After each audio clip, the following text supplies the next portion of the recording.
আসসালামু আলাইকুম। আজকে আপনাদের জন্য নিয়ে আসলাম কুমড়ো ফুলের পকোড়া। এই যে দেখতেই পাচ্ছেন, আমরা আমাদের নিজেদের গাছ থেকে কুমড়ো ফুলগুলো কেটে নিচ্ছি। এই যে আমার আব্বু আমাকে কুমড়ো ফুল কেটে দিচ্ছে। এখানে আমাদের কুমড়োও হয়েছে, আলহামদুলিল্লাহ। আপনাদের পরে দেখাবো। এই যে আমরা কুমড়ো ফুলগুলো নিয়ে আসলাম, এখন প্রসেসিংয়ে চলে গেলাম। দিয়ে দিলাম চালের গুঁড়া 2 চামচ, দিয়ে দিলাম 1 চামচ বেসন। এখন এখানে দিয়ে দিলাম মরিচের গুঁড়া, ধনিয়ার গুঁড়া, দিয়ে দিলাম একটু স্বাদ মতো লবণ, দিয়ে দিলাম জিরার গুঁড়া। এখন এটাকে পানি দিয়ে মিক্স করে নেব।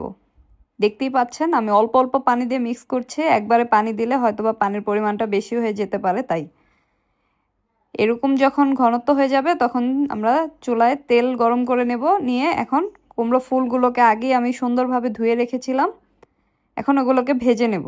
ফুলগুলোকে অবশ্যই খুব ভালোভাবে ধুয়ে নেবেন, ভেতরে পোকামাকড় যেন না থাকে।